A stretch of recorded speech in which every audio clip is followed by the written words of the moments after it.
Ready for the mosh pit, Shaka Bra. What's up, everyone? Welcome back to StrangeCast, Player One vs. Was Life is Strange fan podcast. I am one of your co-hosts, Judge Riaz, and my co-host, Adam Evalt, Falcon, whichever direction he appears on. The Shadow. Yeah. What's your other name? What was Falcon's ulterior name? The Eagle. The Eagle. The Eagle. The Eagle is Yeah. here. Judge Riaz and the Yeah. Eagle are here. We are back. Hello, Eagle. How are you? I'm here. There's nothing in my background because, as I've been saying to all of you, I'm moving. So I've been robbed of a background. I know you mean robbed. It's going to be interesting to see the new layout when we get to the North. Yeah, I have no idea what the new place looks like. So, yeah, it's going to be a surprise for all of us. Hopefully there's 4 walls. That's all I really care about. Yeah. I mean, I constantly break a fourth wall all the time. So hopefully there's not a fourth wall to break, you know? There you go. There you go. Yeah. You're getting a lot of love. I'll show you later as well. You're getting a little bit of love on Twitter at the moment for your what you thought was your hot take in the survey video that we did. In terms of, I tweeted out the clip where you said that Chloe Price was top 50 side character, and people reacted towards it. I wanted to get a gauge of it, and people are very much agreeing with you as well. They think this is a top 50. Some people are like maybe top 100. Yeah, like I teeter between top 100 and top 50, but it's like I would say like top 70 to 50, like in that range, you know?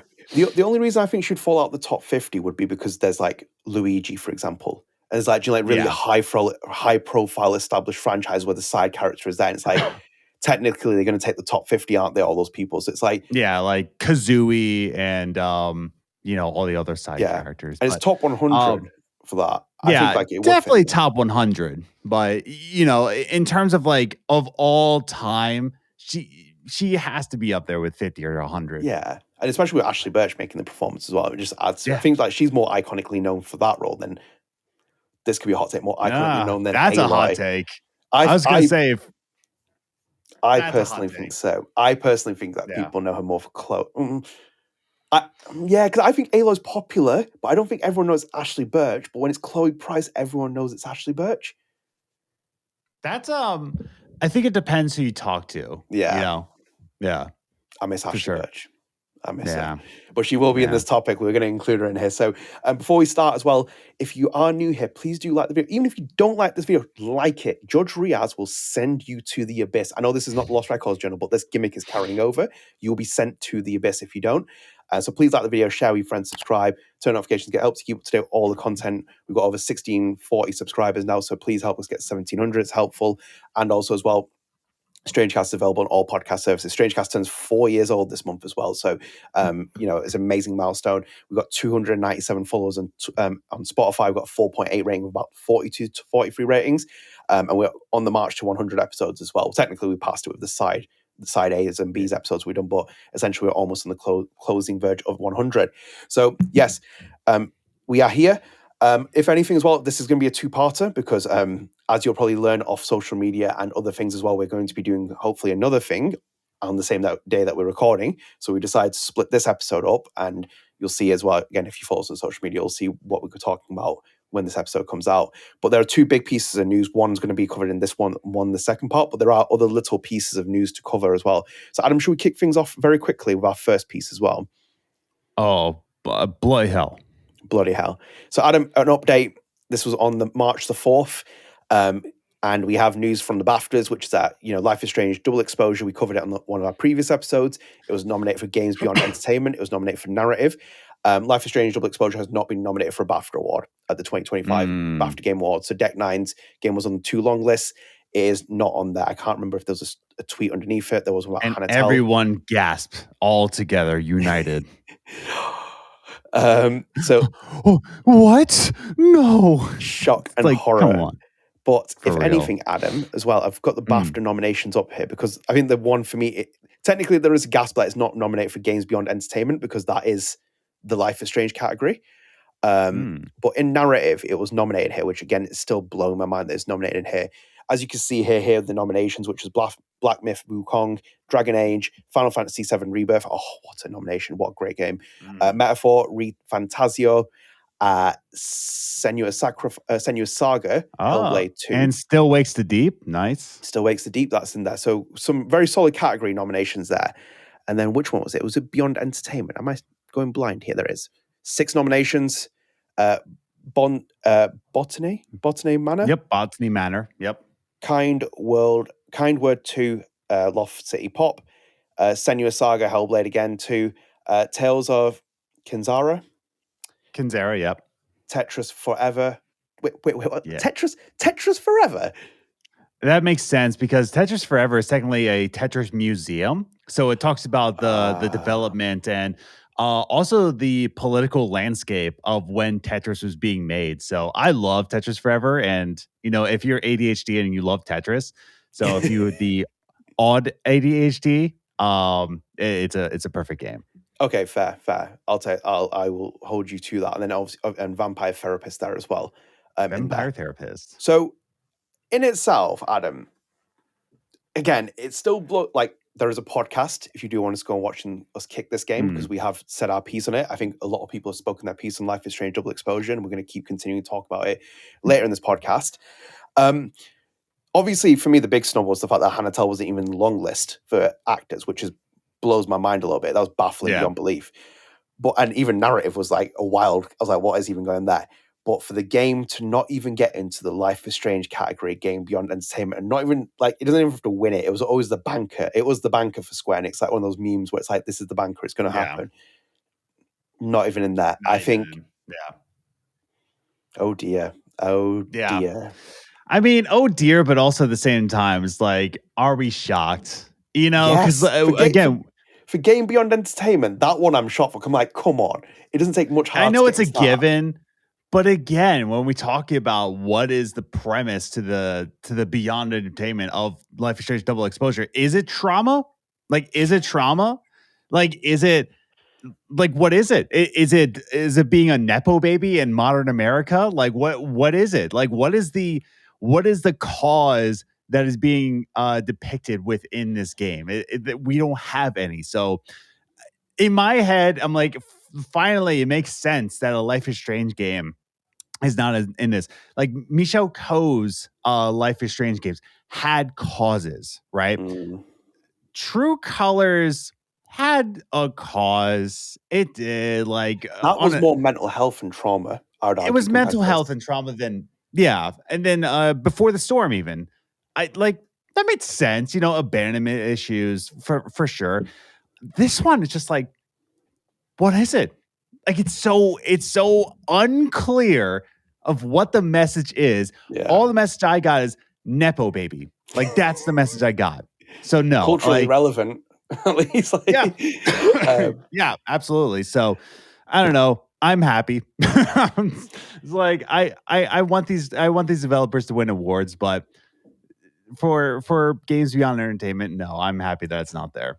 Also, it might be a sign that you can't cheap yourself into the award anymore because every game can kind of get into this category. And as you said as well, like when you compare to this like Life is Strange 2, which was more ballsy with its political themes and what it's talking about, and then you compare it to Double Exposure, I'm like, you don't deserve to be in the same breath of that. Like, are we going to nominate Games Beyond Entertainment if we make a Dig Dug game, but it's Life is Strange? Like Max is Dig Dug now, like or Dig Max? No, that's not happening. You can't just slap on the Life is Strange game onto, I don't know, Star Commander and be like, Life is Strange in space. I guess that's Interstellar now, which is new, Neil Druckmann. Yeah. No, I'm just kidding now.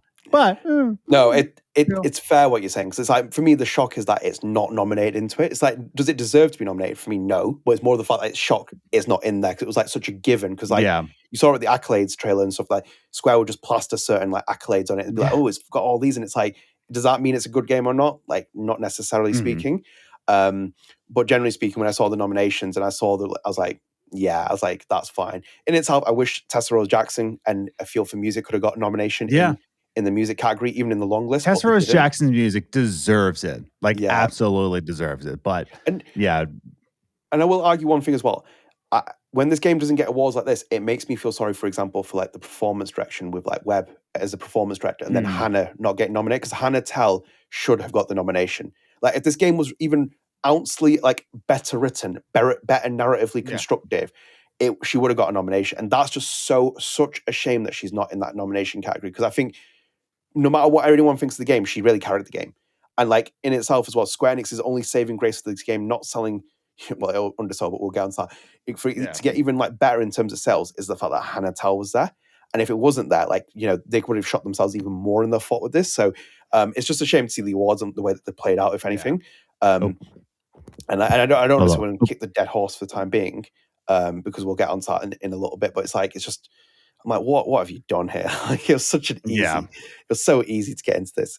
It's funny that it got nominated in Keeley's Awards last year, but it didn't get nominated for a BAFTA, which kind of tells you something. Of course, it gets nominated in Keeley's Awards. You know, like if your Life is Strange, if you're a Kojima, if you're like anybody that's like, come on, Kojima is his best friend. Him and Kojima have a mutual friendship that Kojima loves Keeley and Keeley loves Kojima. You know, there's no.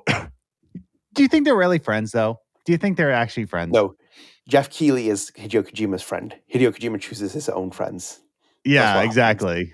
Didn't the Muppets during the ceremony, they made a jab at that? It's like, oh, does Kojima know that Keighley is his friend?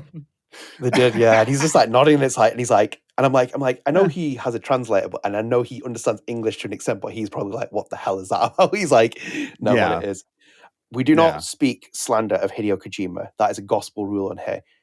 Hideo Kojima, Michel Coe, Luke Bagados, Web Pickers Guild, we do not speak slander of any of these people. Olivier de Riviere. Olivier, yeah, we should make a list one day. Like, these are the people who are, anyone who says anything in comments, the dog will bark at you. George Riaz will fire the dog at you. So just to let you know. Adam, should we go into our next piece of news? Yes. Because as I said, it's not going to be mind-blowing what happened in that piece of news, but I think this is an interesting one. It's a little bit left field, but I'm going to bring it in because it's relating to a certain somebody that we really love. So this was a news piece from The Verge, and it was Sony's experiment with AI-powered PlayStation characters, especially Aloy from PlayStation. This is where our connection comes in from StrangeCast, and it's linking to, obviously, Ashley Burch there. So this is from The Verge. As Tom Warren says, Sony's working on a prototype AI-powered version of at least one of its PlayStation game characters. An anonymous tipster has shared an internal video from Sony's PlayStation group with The Verge that demonstrates an AI-powered version of Aloy from Horizon Forbidden West. After we published this story, the video was pulled from YouTube due to a copyright claim from Muso, a copyrights enforcement company, which advertises Sony Interactive Entertainment, aka PlayStation, as a client. The video is narrated by Sharwin, Ragobarajal?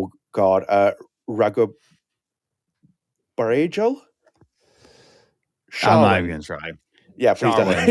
Sharwin, a director of software engineer at Sony Interactive Entertainment who works on video game technology, AI, computer vision, and face technology for Sony's PlayStation and Studio Advanced Technology Group.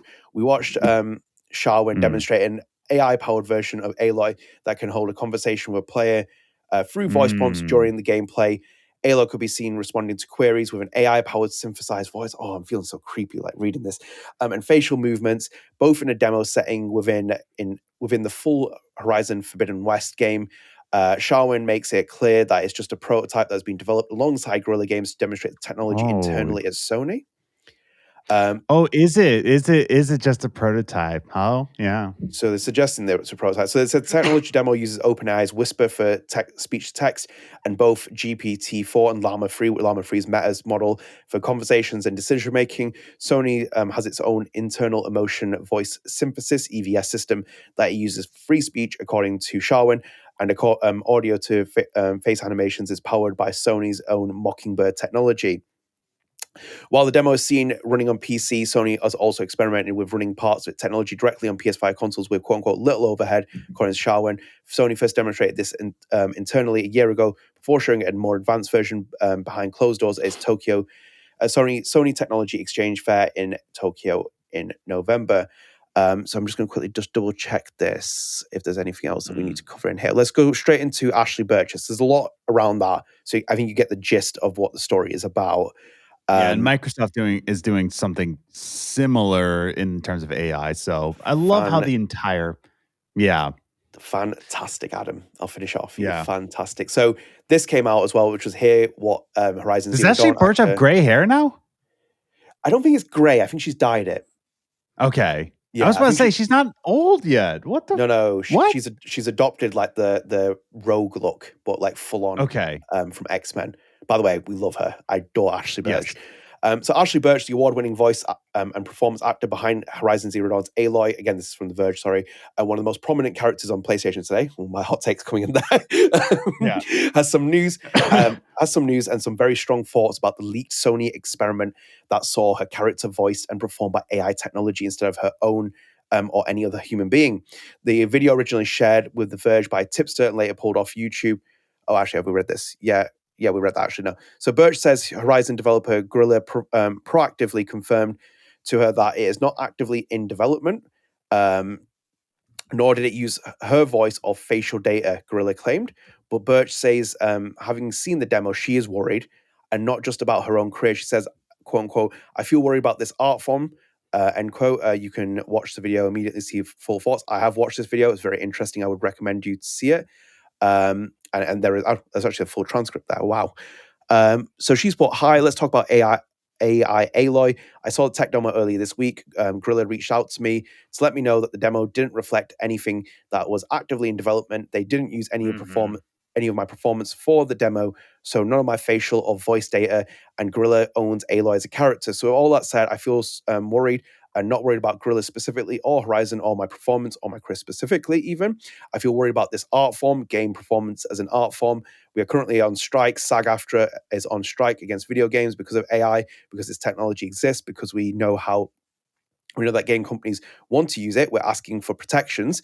So currently, what we're fighting for is that you have to get our consent before you make an AI version of us in any form. You have to compensate us fairly, and you have to tell us how you're using this AI double. And I feel worried about this. I feel worried not because the technology exists, not even because game companies want to use it, because of course they do. They always want to use technological advancements. Sorry for my reading. I hate white backgrounds, just to let you know. I just imagine a video like this coming out that does have someone's performance attached to it. This does have someone's voice or face or movement. And the possibility that if we lose this fight, that person would have no recourse. They wouldn't have any protections, any way to fight back. And that possibility, it makes me so sad. It hurts my heart. It scares me. I love this industry and this art form much. And I want there to be a new generation of actors. I want there to be so many more incredible game performances. I want to be able to continue and do this job. If we don't win, then that future is legally compromised. Longer version of TikTok as well from Burch. I'm going to leave it there because there's a lot otherwise. We're going to keep going on to this. But Adam, I wanted to bring this in as well because I think we both got strong feelings on this. And also as well, shout out to Indiana Panda, who has been talking about it on Twitter and been tagging me to make sure that I'm aware of this. And you haven't been bothering me. It's quite nice that you mentioned this because it was something I wanted to bring in. Adam, we talked to Maury about this as well, AI. I remember when we talked to Zach Andrews, who's Deck Nine's performance director on The Expanse, and he said that when he mentioned to Erica Maury about actually we could use AI advancements, and she was like, no, and like the shock and horror on her face for it. We spoke to Erica about it. I think I've spoken to Kylie about AI in previous episodes as well. I was like, do you know what? When I saw this news, I was like, the one person that didn't want to do this was Ashley Burch, who is very proactive, SAG-AFTRA, talked very vocally about the strikes and is supporting the strikes. And I'm like, it's awful. It's an awful, awful look. I do not support AI. I, for example, don't support, people using Ashley Burch's Chloe voice on double exposure lines of Chloe. You know who does support AI, though? Who? Tech bros. I think tech bros are the only people that are supporting this whole AI movement, because if you talk to literally anybody normal brain, okay, I'm gonna put that out there. Tech bro, not normal brain. You kind of suck as a person. But if you're a tech bro, you're like, oh yeah, anything that has to do with AI and save me money so I can build up my stock portfolio. Not normal brain. Okay. No. Anybody that's normal brain understands that you can't really replicate art with AI. Yeah. I would never in a million years ever try to cast somebody in a Cast a Garden skit for an AI generated Marcus Graves. I would never do that because like Marcus can only deliver lines the way he delivers them in the most smooth voice possible. But AI, you can depict it. You can sense it. And I know that like AI is getting better and better every day. It's like, oh, you won't be able to hear it. Like they won't be able to replicate it, It just sucks that like AI is doing its thing, but I don't think it's here to stay. Just like the same as like, why is everything NFT? When's the last time you've seen an NFT like implemented in a game? When's the last time you've seen an NFT anywhere? It's dying out like the dinosaurs. AI like generation, like NI generative technology will die out. I'm telling you right now, it's gonna die out because every idea that an insane tech bro thinks of is dumb, and it will always die out. I'm just telling you right now. So I am concerned for how fast they're doing it, but I'm not concerned for the long run. I'm concerned for the short run, but not for the long run.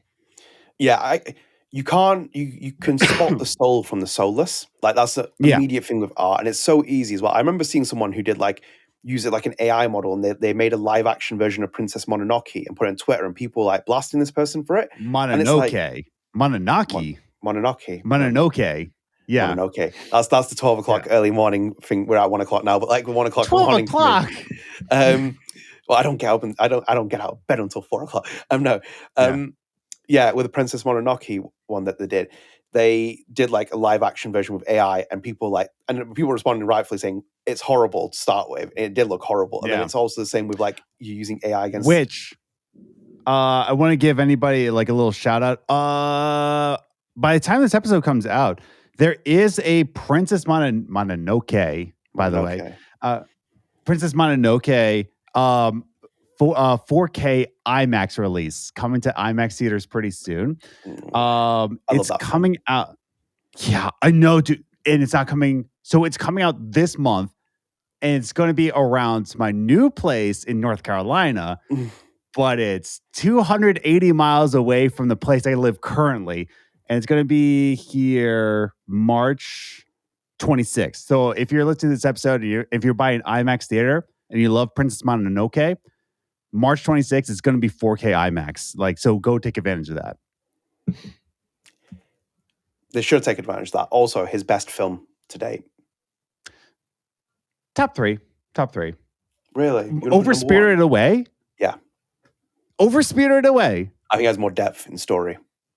Spirited Away is more artistically beautiful to look at, like drawings and everything else with it. But I think Mononoke is the best in terms of the stories ever told. See, I'm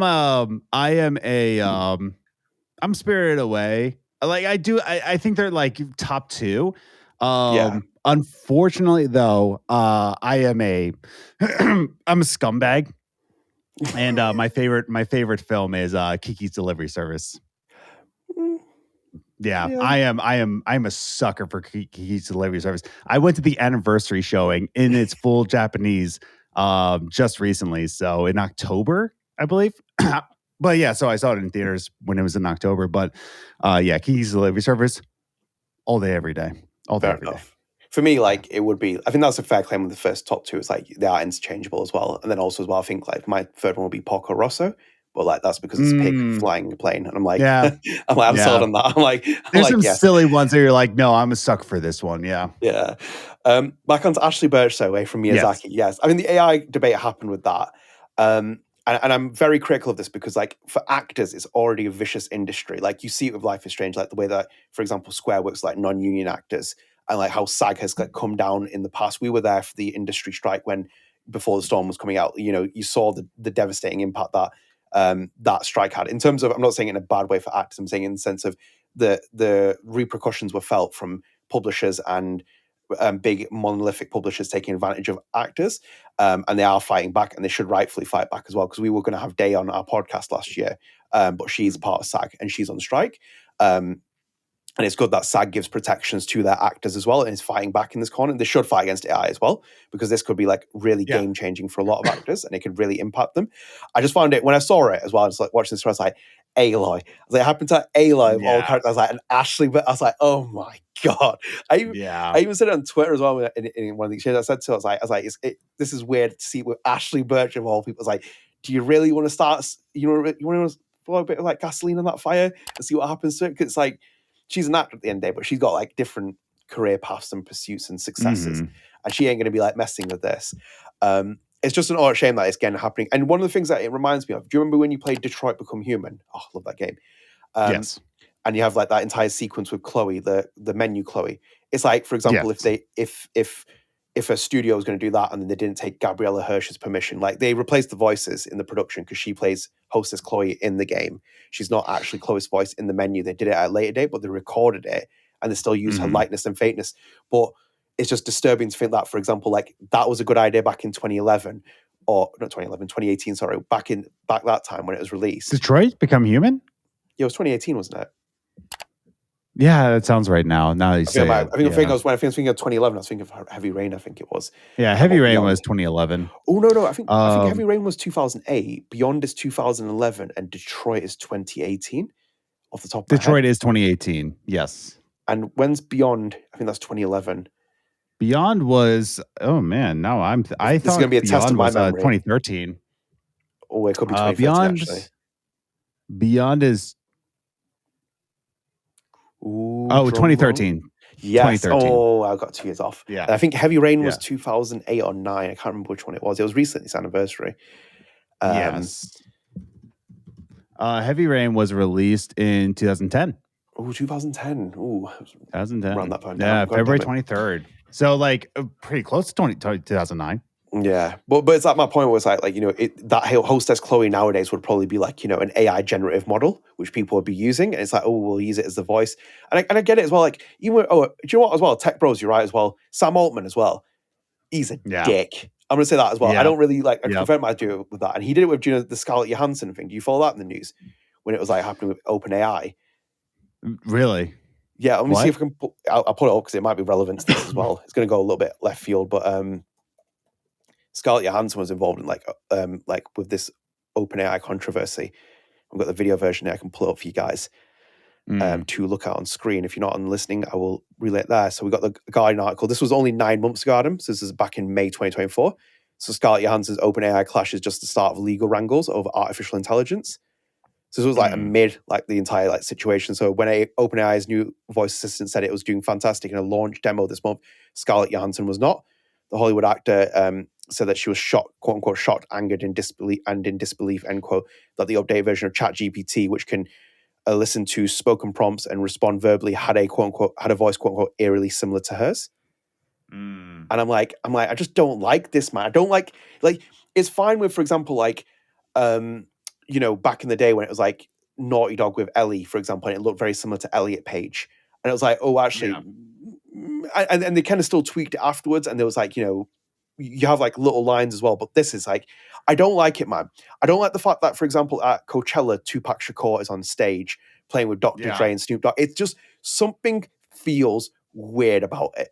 It's like, do you when you get like take away someone's rights, you take their complete rights away and you're digitizing them. It's the same with like, I don't know if Carrie Fisher agreed to this or not. I assume she probably did. When like she turns up in Rogue One as well. I'm like, no, it just feels weird, man. I'm not having that. I'm not having it. And I think this is such a weird, disturbing story. I have it with Life is Strange, where people are doing it with like voiceovers and stuff. And it's like they want to use Hannah Tell's voice and they want to do it as a comic narrative strip. Do you know where the Vicelli comics, you take her voice and try and like use it and make it into an AI generated thing so it relays the story. No. Hannah Tell, if you want that, you pay her for it. She's an actor. She does her job, I'm not having it. It's dumb. AI is dumb. And I'm not worried about the long run. I think generative AI is going to die out fairly soon because it's another tech bro technology, but we'll see. I hope so. If not, I hope it just like, people push back on it, if anything. That's that. So Adam, should we go into our next piece of news? It will be our big final piece of news, if anything, as well. Yes. To discuss. So this is obviously a big one that kind of like caught a lot of people's attention. So I'm going to get the article here. So this was the Japanese article where I've translated it, and we're going to get this prompt keep coming up. So this is from, oh, there you go. So you got Hideki Yasuda. Investment funds are shifting from semiconductors to gaming sector. What are the backgrounds? So Hideki Yasuda is a Tokyo securities analyst, and he was talking about Square Enix in here. Obviously, the article was very much like in Japanese, and we're going to translate it here. And obviously, Life is Strange is mentioned, but not in a good way. So it says here as well, the day when Japanese IPs will take the world by storm is coming soon. The core will be Bandai Namco and Sony Group, which have the ability to create anime, and Square Enix Holdings. Although Square Enix's HG's Dragon Quest III and Into the Legend was a huge hit, selling over 2 million copies. This was offset by the large losses of Life is Strange Double Exposure, and the third quarter of the fiscal year ending March 2025, ending with a decrease in operating profit compared to the same period last year. Incidentally, Final Fantasy 16, released in June 2011. Is it 16? 14, 15? No, 15. No, it's 14. 16. Final Fantasy? That's 16. No. 16. Yeah, 16. That's 16. I feel like Bart in that sequence with the Roman numerals. Yeah. It was released in June 2011. Well, that might be a translation error then at that point. Has apparently already sold over 3.5 million copies, according to Square Enix HD president Kiryu Takashi at a financial results briefing. So obviously the main part was that sliver that we've got from Life is Strange, because obviously we are more of a Life is Strange podcast. And I'm just going to pull up the Gamer article here, because the Gamer covered it. So it says Life is Strange Double Exposure's sales were a large loss for Square Enix. It says Square Enix's latest financial reports to reveal Life is Strange Double Exposure was a large loss for the company, making a sequel unlikely. Anyway, when Life is Strange Double Exposure was revealed as long-awaited return, other surface value conversations, just keep it with me. As pointed out, Square Enix's president Takashi Kiryu just shared the company's recent financial results in the financial briefings. While most people are focused on the claim that Final Fantasy 16 only sold between 500k to 1 million in last year, there's even worse news for Life is Strange fans. According to Yasuda, the financial reports confirmed that Life is Strange Double Exposure sales were a large loss, quote unquote, for Square Enix, something that was only made up by by the Dragon Quest III remaster. Specific numbers for Life is Strange weren't revealed, but it's clear that the game did not sell well. Yeah, that's that. So obviously just little bits of that there as well. And Adam as well, just to kind of include this as well, we'll wrap it into a bigger conversation about this topic. Because Adam, I know you love this as well. As you can see here, I was doing a little bit of things. I got an email from Square Enix, marketing team. Life is Strange Double Exposure on this Nintendo Switch has dropped 40%. So it's 40% off on the Switch. So the Switch version came out last year, if you remember, digitally. And then it also came out on only, the physical edition only came out on 28th of January 2025. It's developed by Engine Software, this. As a port, and also as well, the PlayStation version is now 40% discounted, as you can see, and there's Yellow Flash Hawkage as well. Shout out with another one, some interesting replies, as you can see if you're watching the screen. But and this was the other part here as well. On the March 13th, all Life is Strange games, including the latest Life is Strange Double Exposure, are currently up to 80% off on Nintendo, PlayStation, and Steam stores. And that was on the Life is Strange Twitter page. I'm not going to open the replies up, but if you do want some popcorn, go and check them out there. So, Adam, obviously, the big news is that Life is Strange Double Exposure did not sell well in itself. I also want to point out that the Life is Strange Arcadia Bay collection on the Switch is 60% off. 60% off. It's currently $16. Also pointing out that Life is Strange 2 is 60% off right now. Life is Strange True Colors is 70% off. 70% off. Life is Strange 2 is worth it. Yeah, Life is Strange 2 is definitely worth it. And Double Exposure is 40% off. Also, Roller Coaster Tycoon on the Nintendo Switch is 20% off. So if you like Roller Coaster Tycoon, it's currently $20 on the Switch. So get Life is Strange or you get, Roller Coaster Tycoon. That's up to you, friendo. Square Enix is on Roller Coaster Tycoon at the rate that it's going out with this franchise. The direction and trajectory it's going. But it's crazy to me that True Colors is 70% off. 70%. They are desperate in terms of the Life is Strange brand, because they're screwing it up. They really are screwing it up. They are recouping costs as much as humanly possible at this point. And True Colors was a success as well. It sold on the highest dollar cost at entry on the franchise. It's the highest generating, and it was a success. People enjoyed it. But generally speaking, look, we aren't surprised that it didn't sell well, Adam, because we covered the metrics, we covered the Steam numbers, we covered all the sales charts when we were doing the podcast last year, up through until the end of the year. It doesn't surprise me. One thing I'm going to say here as well, I bet you 100% Square Enix shot itself in the foot with the early access release, because I bet you people started refunding this as well. Because what happened when they released the game? They released early access, people saw it and they're like, hang on a minute, there's some red flags coming up here. The controversy started even more so with the Chloe Price situation, right? People played it. They could have Steam refunded it. I think 100% Steam refunds are coming into play because I saw so many people refunding it. I believe you know someone who sent the copy back. When they bought it, 3 people that sent that back. Yeah. So people were just sending the copy back when they got the game. We bought it because we have to review it. We were like, no.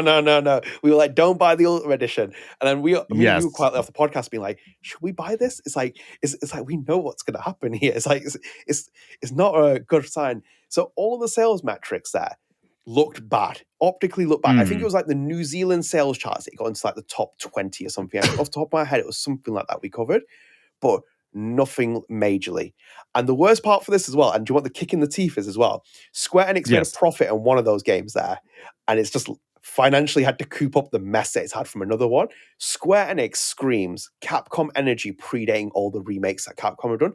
Capcom finally got itself on a financial footing properly and gone forward, and Square has like lost all control of this franchise, all trajectory of it.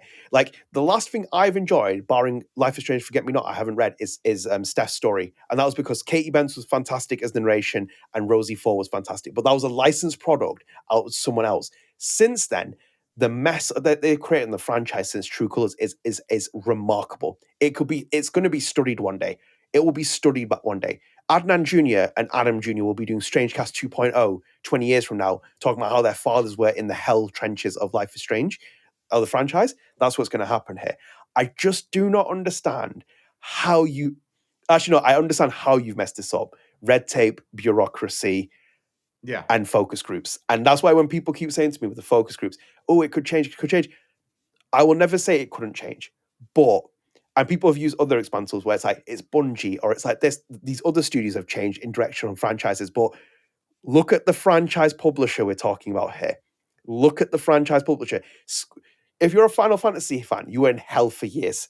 It's only got better in recent times. And even then, you hear Square being like, well, it didn't sell well. Maybe Final Fantasy VII didn't sell well because you put it on PlayStation and your fan base grew up and they're on different platforms. Because I'm sure Adam would play Final Fantasy if it was on Xbox, but it's not, is it? The 7 trilogy. I just don't understand what they are doing. Like they box themselves into corners, and I don't. They constantly do, and they just like they rely on Dragon Quest like funding their entire company, and like it sells like hotcakes, especially in Japan. But like, here's the other thing. Dragon Quest for American fans, they botch it for Americans. Like they do not understand that the West also loves Dragon Quest, and they will do anything they can to like get like a good Dragon Quest 3 port. But it's just like, no, they don't. Like Square Enix constantly shoots themselves in the foot, and they're just like, but why? What are we doing? Put everything on sale. And just like, dog, I hate it, dude. Square Enix is like the worst company in video game history. You know what? And I will fully agree. Like, we're never going to get anything from Square. Like, Square had that up because, like, in itself as well, the franchise feels soulless. Do you remember back in the day? I was looking through some tweets. I remember when Before Storm was coming out, and like Chris Floyd was tweeting at people, being like co-director of Before Storm. He was tweeting at people, being like, "Oh, it's amazing!" And it's like you look at Lost Records, for example. It's like Michelle's like interacting with the fans, tweeting the fan art, getting engaged with people. This is what happens when a corporation comes involved and it starts like withdrawing its franchise. Anything that comes across like with Life is Strange, even when you open the double exposure menu, it feels corporate. The logos, the designs, not the mocap. I'm not taking because I think naturally you should evolve a series and there is a direction, but Life is Strange has got this formula and it's been planted on it. And even the DNA is questionable about the series now. I don't think it even has a DNA, but it's got a formula. Oh, it's like this narrative story, and oh, here's a love interest, and oh, here's this plot. And it's so one-dimensional now. In my opinion, it's one-dimensional. This is why when we were talking about Lost Records, we're like, the camera was like a breath of fresh air. Because whilst it still has that narrative genre it's in, which is stagnating a little bit, and has stagnated, I should be truthful, it has stagnated, it feels refreshing because it's evolving something. Life is Strange hasn't evolved anything. Like not to say digs at double exposure, but in terms of like even the split mechanic isn't revolutionary for a franchise like this, and a franchise that's 10 years into its peak now. That game came out in the 9th year. Nothing really changed in double exposure. You're kind of thinking like it feels like a Temu version of True Colors. It really does. It lacks any substance that True Colors had. True Colors had its own flaws. It's not an undisputed masterpiece, but it's still a very good game with very good, solid acting performances, direction, etc. All these things are still positive with it. This game came out and it was like, oh, it's like, do you know, like the last night when your school assignment's being submitted and you have to like put the project together with like a couple of friends, it's like that. And it like went to a car crash journey at the end. I'm honestly not surprised. And do you know what the worst part about that financial report is as well? The worst part about it, brand damage has been done now. Irreparably for some people. Irreparably. Even I'm someone who, in the comments, it's usually one person be like, Adnan, you're so optimistic about, you're keeping alive for the future of the franchise. When you go back to double exposure, you won't feel any different with it. I've always kept that 1% margin of error for the next game, being like, someone could fix this. Someone. If there's a smart enough writer in the room, maybe they could work this out. But I put it at 1% because it's so difficult how many places you box yourself in the corner with. Abby was talking to me about it. She made a really good point about double exposure. She said that in the narrative team, they were building fail safes in certain places where it feels like if something happened, we could go back to it. The only problem, what I think with her theory is the fact that there was C4s detonated on every fail safe. So it's like there's only like 1 or 2 that really survived that you could kind of go off of. And it's like, you've basically done irreparable brand damage for me. And the worst part as well is that you set yourself up into a corner, boxed off, saying Max Caulfield will return, and you no longer have the element of surprise of Hannah Tell coming back. So that element of surprise of having Hannah Tell come back and be like, ooh, it's Hannah Tell, and it's excitement, it's Max Caulfield. Yeah. Dead in the air. Nostalgia is now dead in the air for Life is Strange. And it's like, you messed this up so badly. It was the most open goal game ever.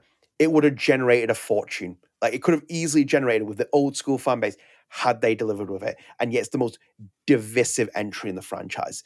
And it's like the one that I've even played up to this point where I'm like, it's just bad. Compared to the other ones, it's like not even a candle of it. Yeah. No, it's absolutely like ridiculous, dude. Like I don't know. I don't know what to say anymore about it, but yeah, Square just always constantly rolling the ball over and just not picking it up. It's terrible, dude. Before we wrap up, because I don't think we've got like much else to say, because like, in a sense we've already covered this during like over a year, so I feel like we're not going to add much value to it. I will just say 2 things. This aligns with what I heard with the analysts, what they were saying. Like, it's not mind blowing this because anyone could figure out the sales numbers. That aligns with what I heard, that the game didn't sell well, if anything. And secondly, as well, and I'm going to put this out there, considering the game that made the returns, which one was it? Was it Dragon Quest 3? Yes. That made the returns from, and that was a remaster, wasn't it? Yep, it was. This isn't the game. Yeah. I'm going to put this out there now as well. I bet you, not maybe short term, but long term, they will remake the first Life is Strange, and they'll remake it to a sufficient point where they try and make a profit off it, because that will sell. Yeah. That will sell.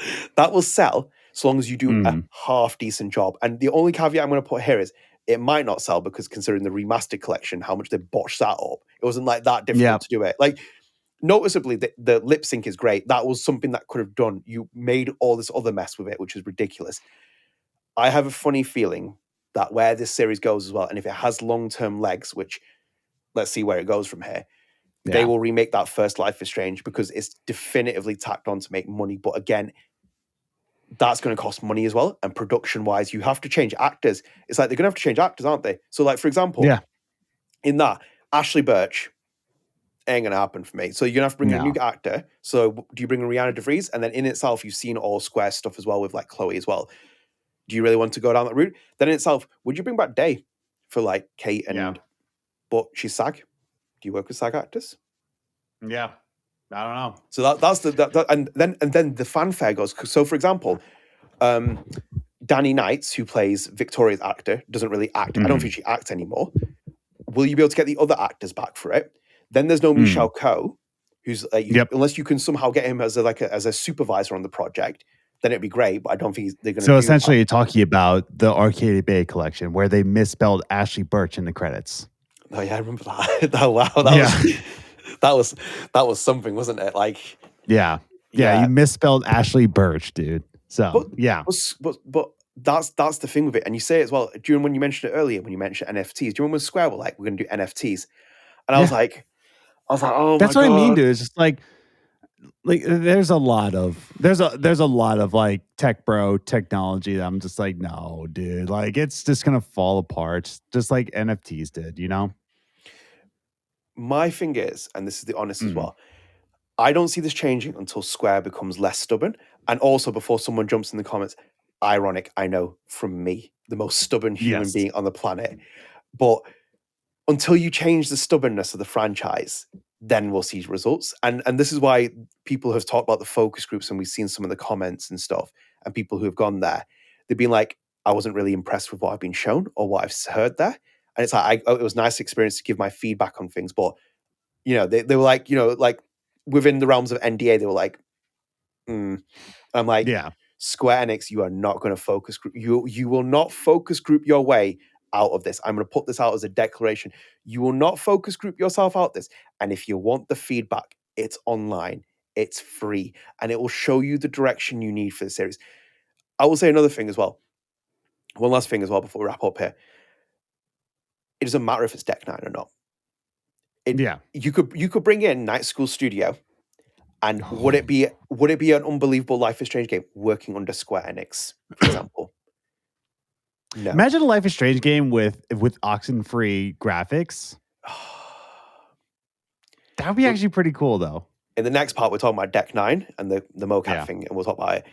Imagine Lost Records being powered on their mocap. We're gonna blow up. We'll talk about that, but I'm gonna wrap this up here because again, there's not much to be sold here as well. And Square, like, you really need to go back to the foundations and solve this, because I feel sorry for your admin team who are like running the social accounts and seeing the comments. I look and play One vs. World. I'm like, oh, look at that! Like Yellow Flash Hockey just replied to that. I'm like, look at him, look at him go. But it's like when I'm looking at Squares, I'm like, oh, I wouldn't want to be running that. So that's it. Anyway, so we on these podcasts, these two parts, we're cutting spread the arts out the time part, but we have kept your comments in here. And Adam, we're going to this comment as well, which I think is fantastic. It just proves a lot of points. So this is from Sean Red 7681, and they responded to the last video saying, who's the favorite, the logical, calm Englishman, or the obnoxious loudmouth from across the Atlantic? That's the comment. Thank you so much for that shot.